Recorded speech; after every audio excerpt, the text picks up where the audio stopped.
Welcome to Monarchist Minute. I'm your host, William Stout, here with Water Cube. And later we might be joined by Vice Chancellor Clemens Magnolia, but he is not with us presently at the moment. How are you this evening, Water Cube? I'm pretty good. How are you?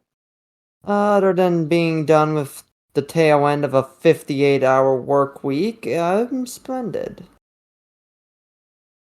That's great. You earned your rest. Yeah, I've earned rest and maybe then some. I'm enjoying a nice glass of Guinness right now. Ooh, that sounds nice. I do love my dark beers.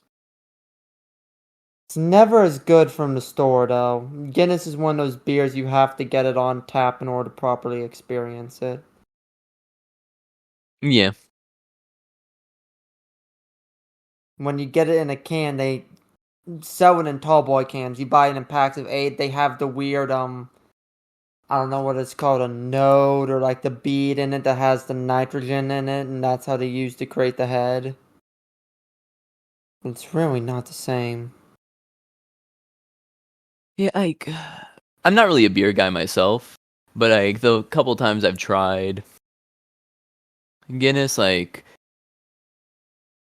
I've only had it on tap. I never tried it from the can. I can imagine can being much worse. It's like the difference between a Coca-Cola bottled versus in a can. Hmm. Guinness from the tap is even. It's balanced.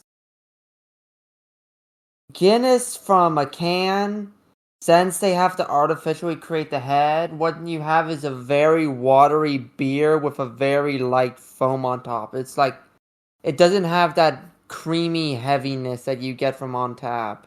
Ugh. It's not as, yeah, like the flavor profile and everything is off. And, like, in order to get my Guinness fix, I'll deal with it, but it's not ideal. Yeah, that's ugh. It sounds like the time I tried wheat beer. We had wheat beer, at least not to my knowledge. When I tried it, again, I don't like beer normally, but it just kind of tasted like watery bread. Yeah, I actually did have a real bready beer once. One time I was in Cincinnati, and they have this international supermarket in Cincinnati. I forget the name, but it's a cool place. And they had an international beer center, and yeah, actually I did pick up some wheat beer there. It was um König Ludwig Weissbier, the beer company that's owned by the Bavarian royal family by House Wittelsbach.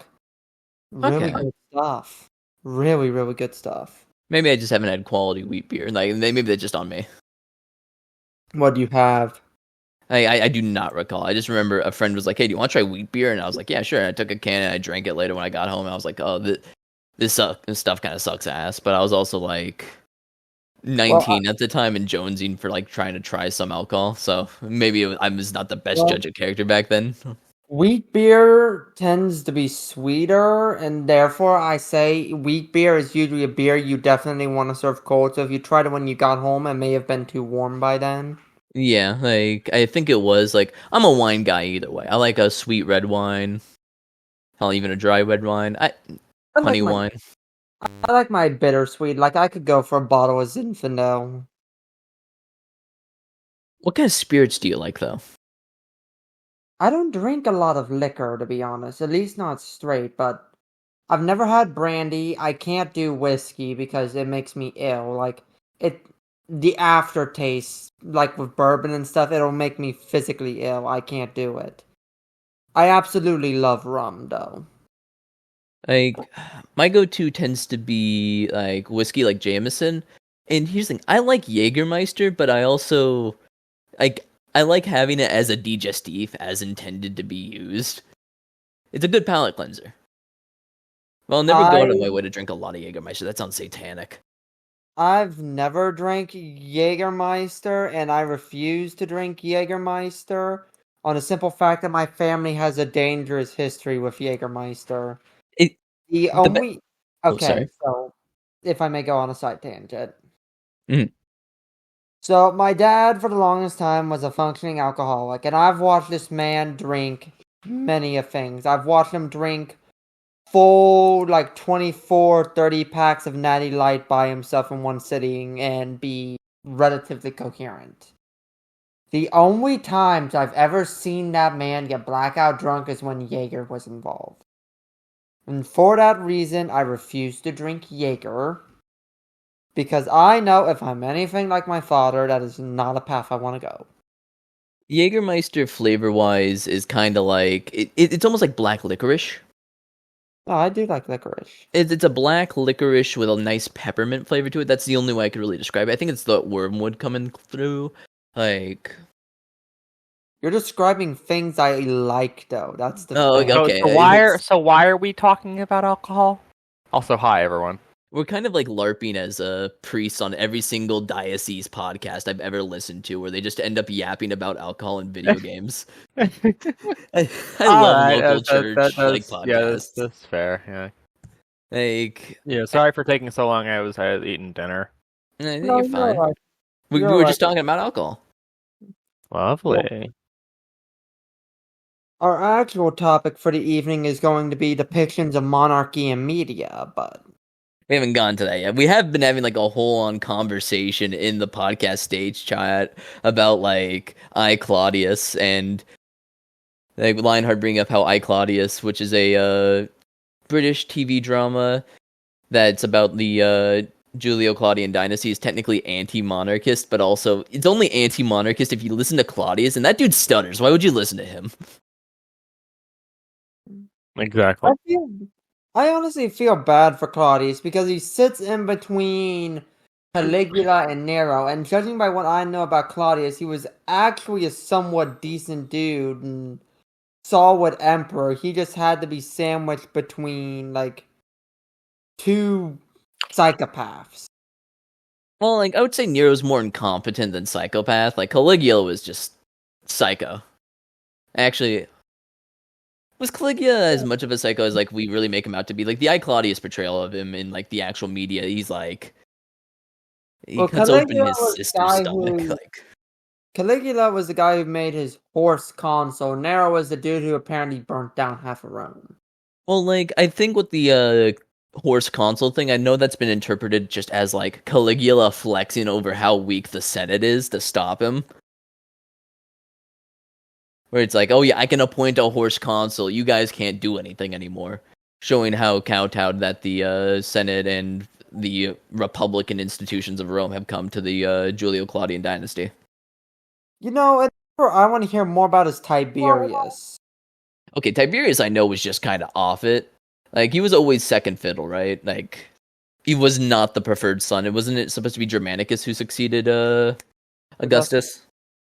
Right, but, like, he was an emperor in, like, he was the emperor when Christ was crucified. Like, I feel like we need to hear more about him. Well, like, you don't want to know more about Tiberius. That's kind of like... Tiberius is like the Jeffrey Epstein of Rome. Oh, fun. Lord.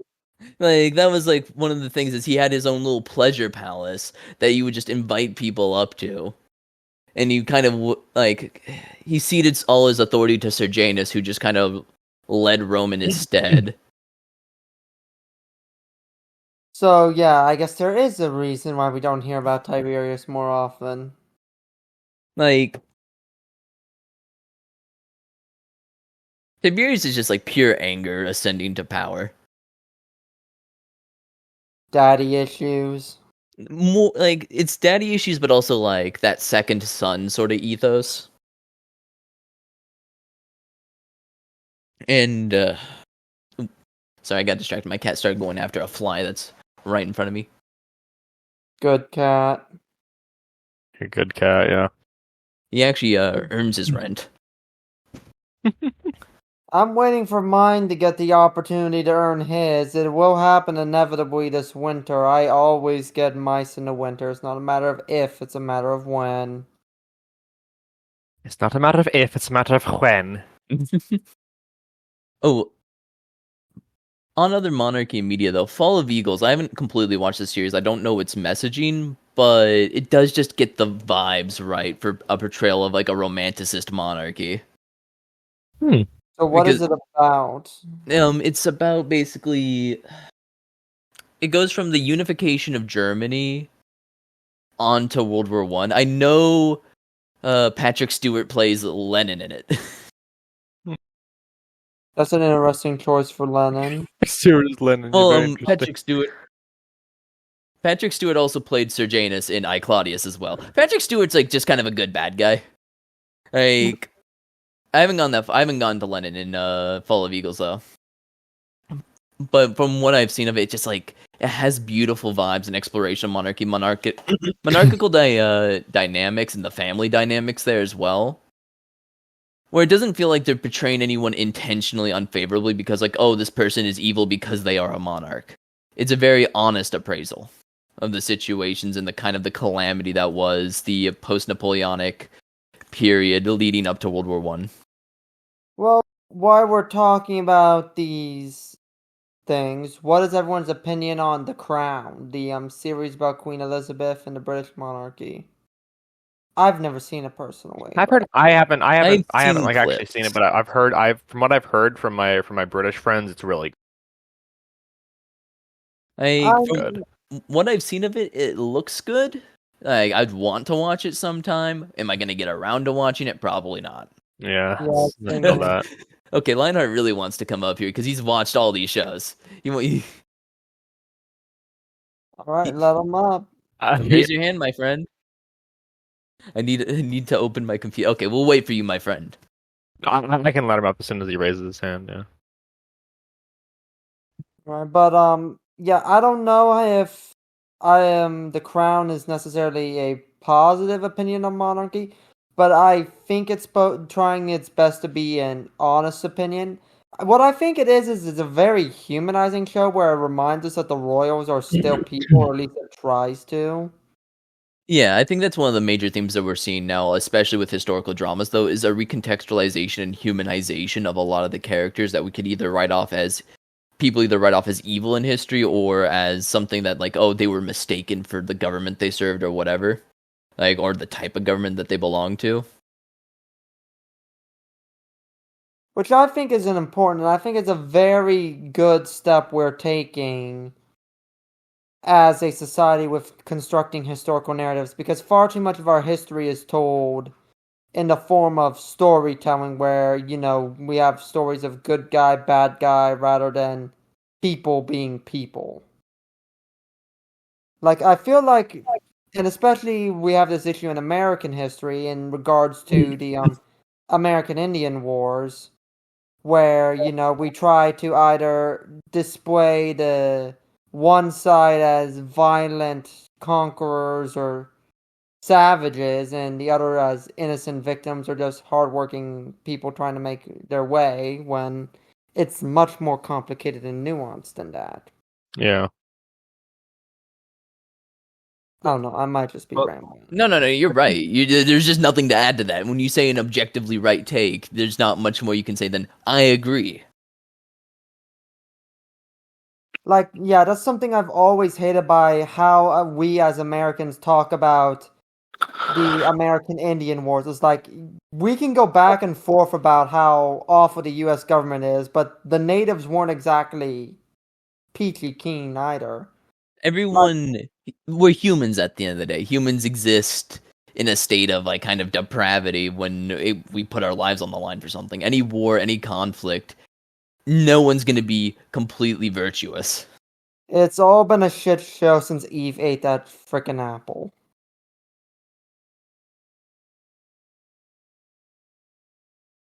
Yeah, but it's gonna happen. Like, if a snake came up talking to you and told you to eat an apple, I would trust the snake personally, but I'm also a fool. I wouldn't trust the snake. I would try eating the snake. But the snake talks. That's a human thing in there. It has knowledge that, like, it shouldn't have. Exactly, which is why I'm going to eat it. It's going to be reminded as poison in the food chain. Well, the problem was they didn't eat meat yet, though. At least most likely they didn't. Well, I'm gonna be the first to do it then. Wait, invent barbecue in the Garden of Eden. Where are you getting the Garden of Eden being like a vegetarian from, out of curiosity? That's just what I had heard. They thought that most likely they would have been that. Well, at least that Adam and Eve would have been most likely vegetarians, though. I don't know. God, God said I'm not allowed to eat the fruit. He didn't say anything about me using the wood to smoke meat. Okay, you know how Cain sacrificed or like apples or whatever, and Adam or Abel sacrificed meat lambs. offerings. Does that mean God's a carnivore? God says vegans are dumb.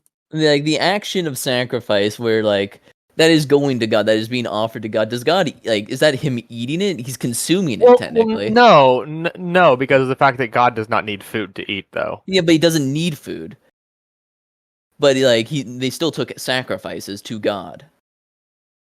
I don't know. You'd have to go deeper into that than what I know. Also, Lionheart is up here, and so we should probably get back to the topic. Sorry, Lionheart. It's fine. It's fine, Lionheart. I was hi. I was just gonna mention previous thing is that it's good that we're expanding on narratives on media when it comes to stuff like that. But I mean, the idea of the great man story, of the hero or the villain, whichever. I mean, that kind of ties into monarchism with the emphasis on the one man, the man above the rest. I don't know. I feel like it's. Go on, sorry. Well, with how Dynasty interplays with it, my view with monarchism is that it's even the lowliest a person can ascend through the right positioning. I don't know. I view monarchism as pure power politics, though. So I'm coming. I never said it can't be like that. I'm saying the emphasis on the one man. I mean, look at just to think of it, Tecumseh, the early 1800s Native American resistance leader. I mean, it's not like he was royalty or whatever, but I mean, he rose through it to lead the Northwest Indians against the U.S. I mean, granted, he ultimately failed, but I mean, it's just that story. Okay, yeah, no, I can see where you're coming from. Frankly, and monarchism fits solidly in that narrative as well. Frankly, I think Tecumseh could have succeeded had the British not left him to hang out and dry once the War of 1812 ended, but... Wasn't he killed during the war? He was killed in the war, yeah. He was killed. Oh wait, he was... Yeah, he was killed. He was killed during the war. I thought his brother was killed during the war. I think his brother survived. Well, I know he's supposedly the reason the 20-year curse exists. Yeah, no, yeah, he was killed. Yeah, he was killed in 1813. Oh shit! 20-year curse. The curse of Tippecanoe. Oh, okay. Every 20 years, America loses an executive, and that was the case until Reagan beat the curse by surviving his assassination attempt. America needs more curses. I think that'd give us a good, healthy fear of the preternatural. Well, while we're on the topic of great man and great man history, thank you for bringing up Lionheart. I remember very early in Moa's days on Twitter, I got into an argument with a socialist about great man history, and the socialist, well, I think it was an anarcho-socialist, or it might have been an anarcho-communist, I don't know, Probably Ancom. Ancoms are the ones that have the big beef. Some kind of hipster that acts like they know stuff that they don't know, but anyway, they went into this big rant about how the pharaohs didn't build the pyramids. The Egyptian people built the pyramids. They coordinated all together to build these monuments. And my exact response is, and who did they build them for? Who did they build them for? They built them for one man to be his tomb. Yeah. And I feel like this is the big thing. While I will admit that there are some parts in great man history that are flawed, the biggest problem that critics of great man history seem to miss is that critics of great man history can't comprehend the actual power and value of strong leadership. They can't comprehend the idea of leadership being so influential that it can literally change the course of history and shape the society around them. Let's be honest. There is no Roman Empire without Julius Caesar. One man himself derailed the entire course of Roman history enough I to. don't know. I feel my issue with great man history, at least. I'm sorry for interrupting you, but it's like that the great man is formed by the material conditions that he's in. Where someone could have been in the place of Julius Caesar as easily as it being Julius Caesar. Like, the Roman Republic was going to become a monarchical institution if they liked it or not. Sulla was already a premonition of this. The creation of the Cursus Honorum was a premonition of this, where it created more entrenched power structures, moving towards monarchy. I mean, yeah, that sounds fair. And I'm not saying that, the social situations and the environment that people live in these societies don't contribute. But what I'm saying is to completely devalue and disassociate from the influence of powerful and influential leaders is faulty. Yeah. It lacks a appreciation of, like, the sociological angle. Because, like... Oh, sorry. Oh, it's okay. Oh, I was gonna mention with a lot of this thing. I mean, they say us as individual humans, of course, we have our own personal strengths and weaknesses, pros and cons, and yet we always influence each other. And walking into like the monarchist or general emphasis on hierarchy, of course, there's gonna be those personalities that are able to dominate others or influence others.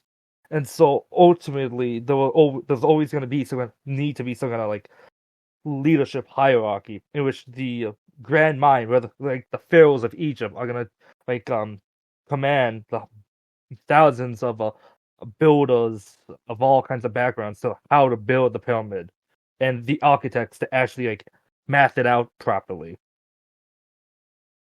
And and again, I'm blinking out here by accident. But I mean, this is true of anything. I mean, you mentioned Julius Caesar, but here's the ironic part for like the socialist iconoclasts who debate that. Look at Lenin. I mean, you can honestly say with Lenin too. I mean, as much as we don't like him, that by his sheer force alone, able to influence the events in order to control the others like Stalin and Trotsky, he overthrew the Kerensky and created the Soviet Union. Actually, Leonard, can I add on to that with something? Like, there's a whole thing in leftist circles where, like, there's the huge debate constantly about Lenin, about how how much it's okay to honor Lenin, where it almost becomes like semi-religious. There's a philosopher, like communist guy Bordiga, who specifically said he wants his name forgotten. And you know what? Like, the International Communist Party members do? They fucking idolize him. They turn him into a semi-theological being, like a saint in the communion of saints of Lenin. And here I go again to remind everyone that while I'm not famous enough to have quotes accredited to me, if I ever do become that famous, I want just one quote accredited to me. And that is, politics is the religion of the irreligious. And that is the exact reason. I completely and I infatuately disagree with you on that. Did you make that? I feel like I've heard this before. Wait a minute. Well, Carl Schmitt gets into this. Carl Schmitt gets way into this with political theology. Okay, wait a minute. Let Clements give his counter argument. Well, I don't really want to get into my whole argument because that's gonna get cut out. You're gonna have to give me 10 minutes to try and talk about that. I mean, we have time. No, we don't. When did we start recording? Sorry, I wasn't here to look at that. Yeah, no, yeah, we're about out of time. Yeah, we're 24 minutes in. Are we really? No, we don't. Yeah. Yeah. I just joined late because I was eating dinner. Man. Oh, jeez. Okay, you know what? Save this rant for another episode then, because I actually really want to hear it, but I'm not going to stay up late enough to hear it. Okay. Well, shoot, are we going to know out about the TV shows again? Why I joined to begin with? Give us a quick review of each of the three shows that we talked about. Like, because you watched them all. Okay, yeah, I did watch all three of these. Okay. I agree with the point of going in order, not order, but going off what I think of. Fall of Eagles it's very romanticized, and I think part of it's just 70s British drama.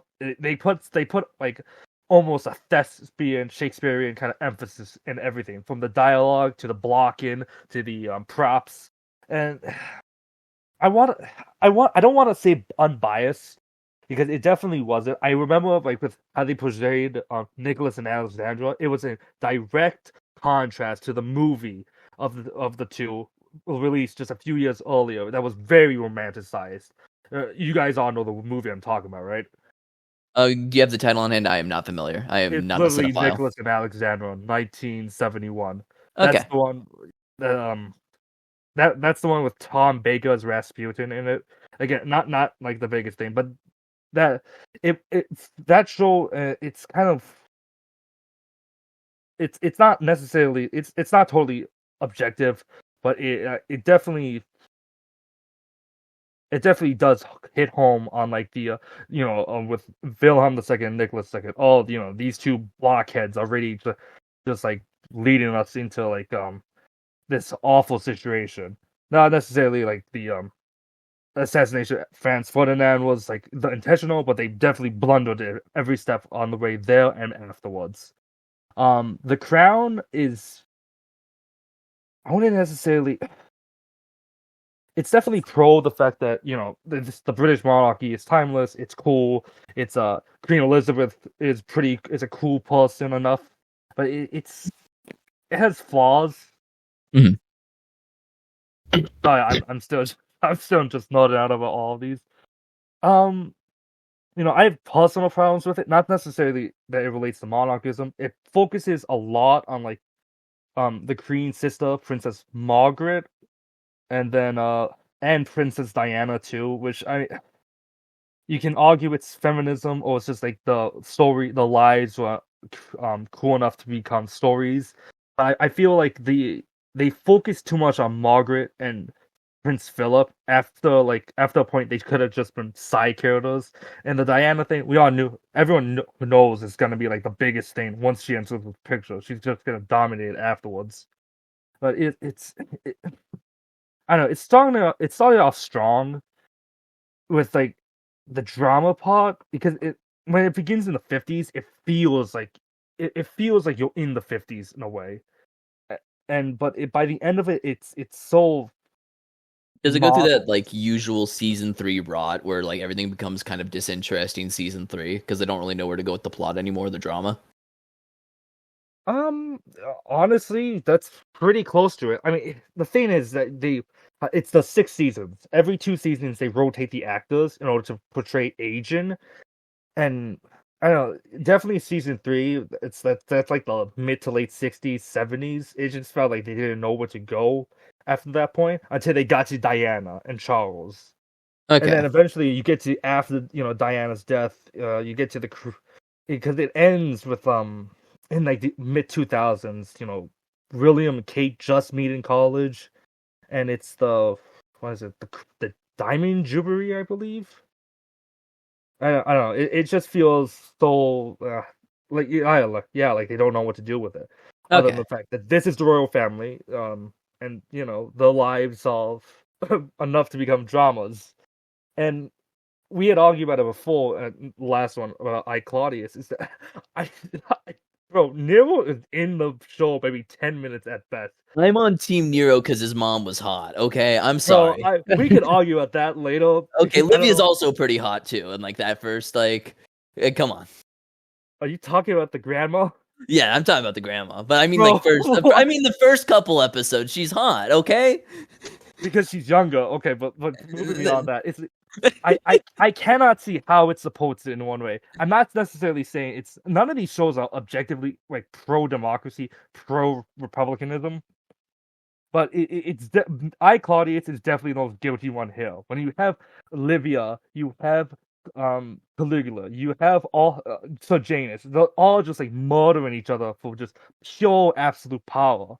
And then you have Okay. Claudius over here moping. Oh, my dad loved the Republic. I love the Republic. I wish my son loved the Republic too.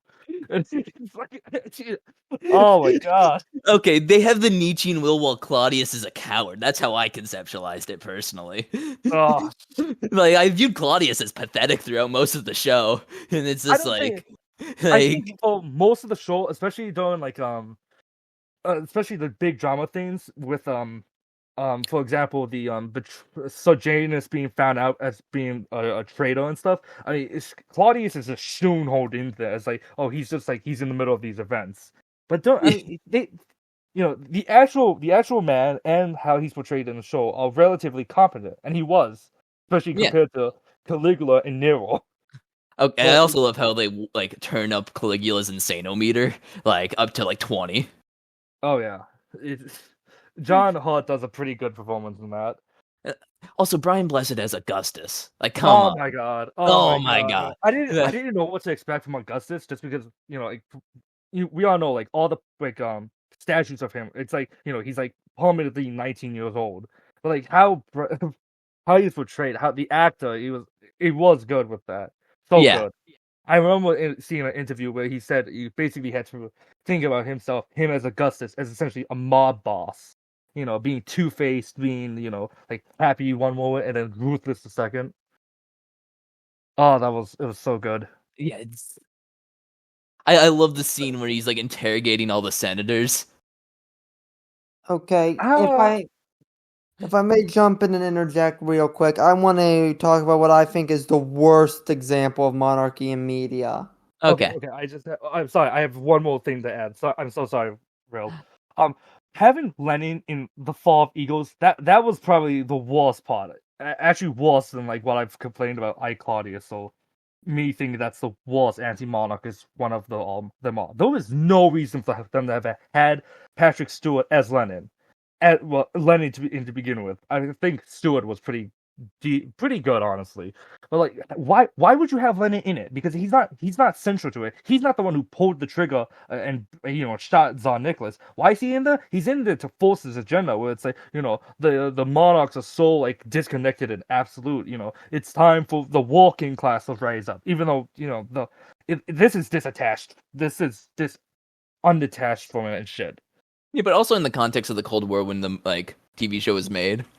Yeah, I think that has like adds another layer of weird tragedy where it's supposed to be like a liberal mourning, like, oh, the Soviets could have been a progressive good place, like Disneyland socialism. But then this leads into my point where it's like you're right. Like the strongest anti-monarchist thing. It's like, why is exactly? I've already made my peace with it. Yeah, I just haven't gone to that part yet, so I didn't know how to rate it. All I know is from like leftist Twitter seeing like funny bits of Patrick Stewart Lenin, and it's just like, why is he Lenin? What is he doing in this TV show as Lenin? Like you said, he's just a good villain. He could just be Patrick Stewart is just a good villain when you need him to be one. Yeah. I'm sorry. Go on. Go on, William. Okay, so a while back, I tried watching Game of Thrones just because I'm a fantasy fan and I thought I would get into it. But for the life of me, I could not get into it just because of how it depicts medieval dynastic politics. Okay, I don't get this whole thing that George R.R. Martin was trying to do with trying to create a more realistic fantasy drama. And, he went on this whole tirade about everything wrong with Tolkien.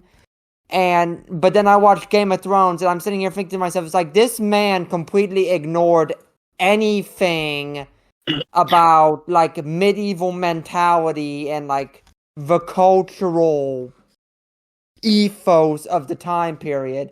These are just modern people LARPing as knights and nobles while doing modern real politics. There's no nuance in here. There's no historical context.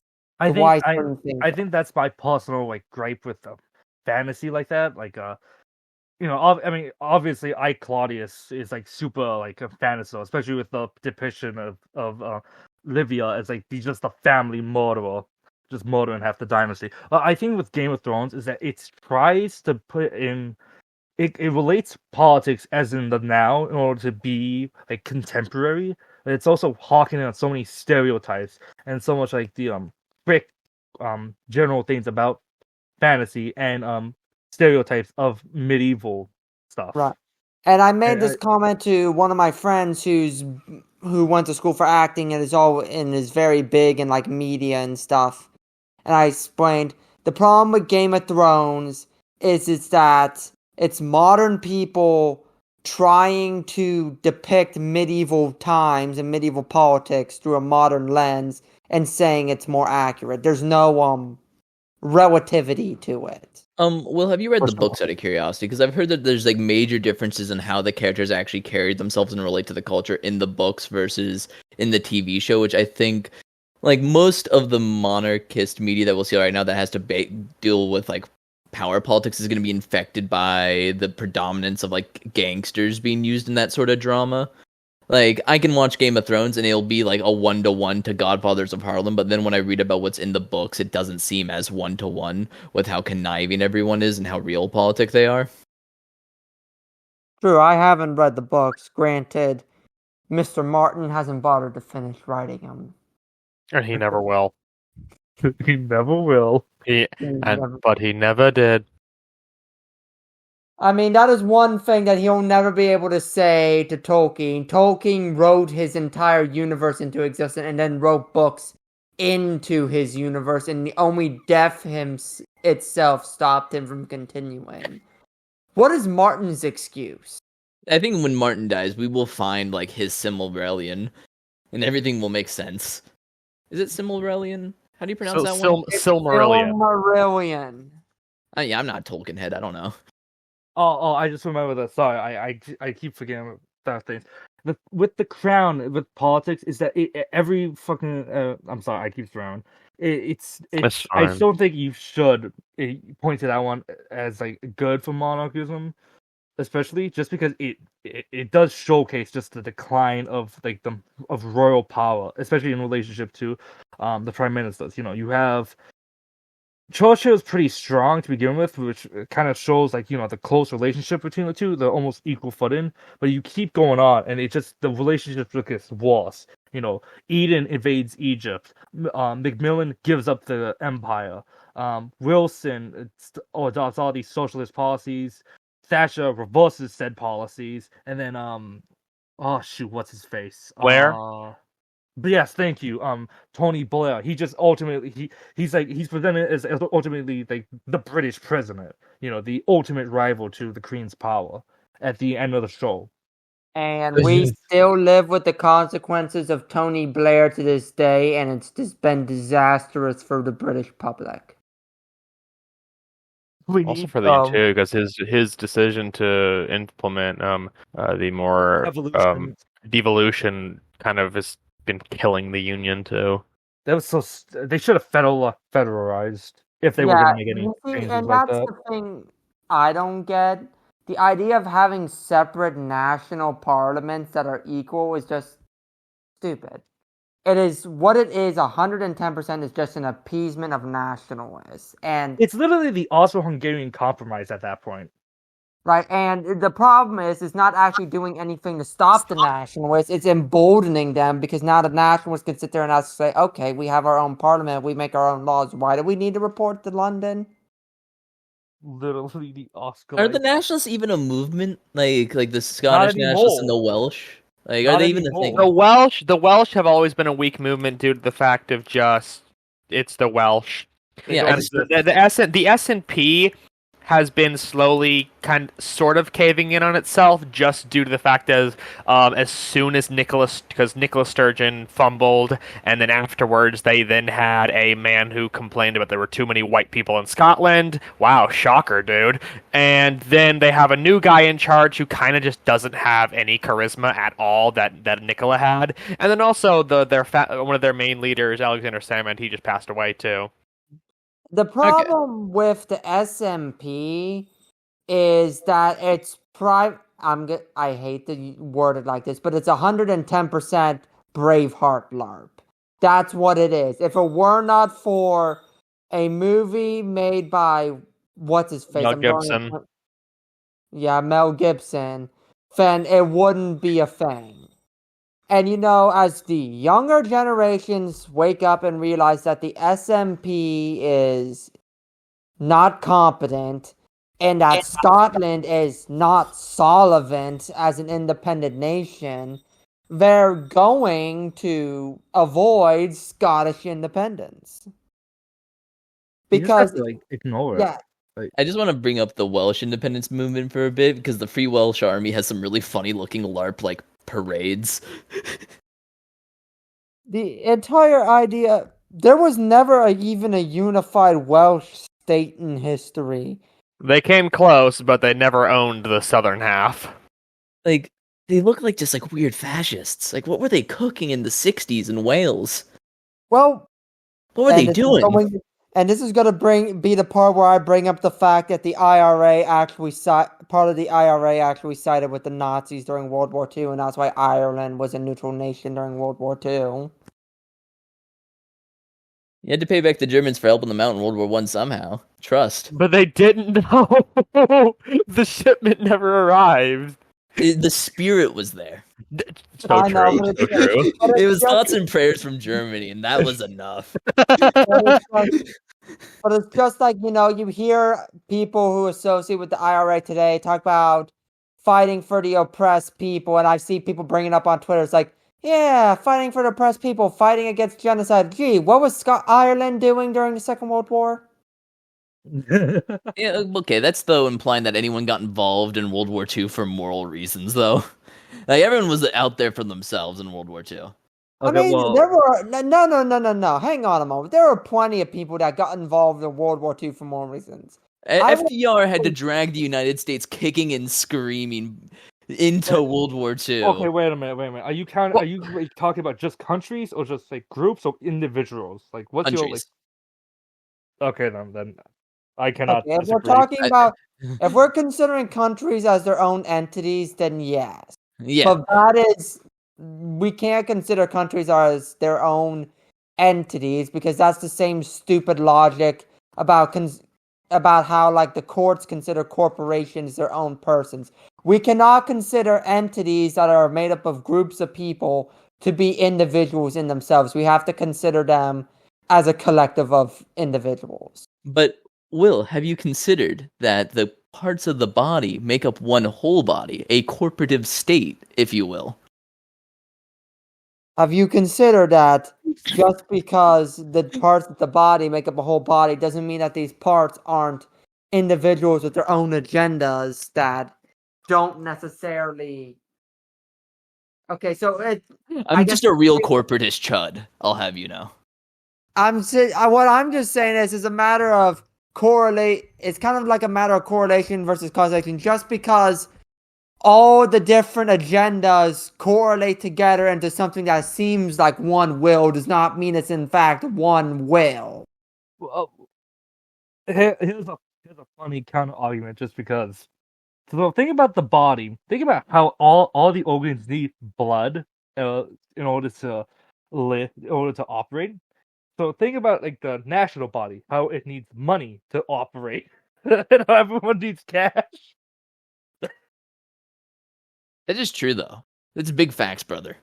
We need to wrap it up, though. Let's wrap it we're way over time. The vice chancellor left. Yeah, he dipped out on us. Yeah, okay, so thank you for joining us tonight on Monarchist Minute. Please bow your head and join us in prayer in the name of the Father, Son, and the Holy Spirit. Our Father, who art in heaven, hallowed be thy name. Thy kingdom come, thy will be done, on earth as it is in heaven.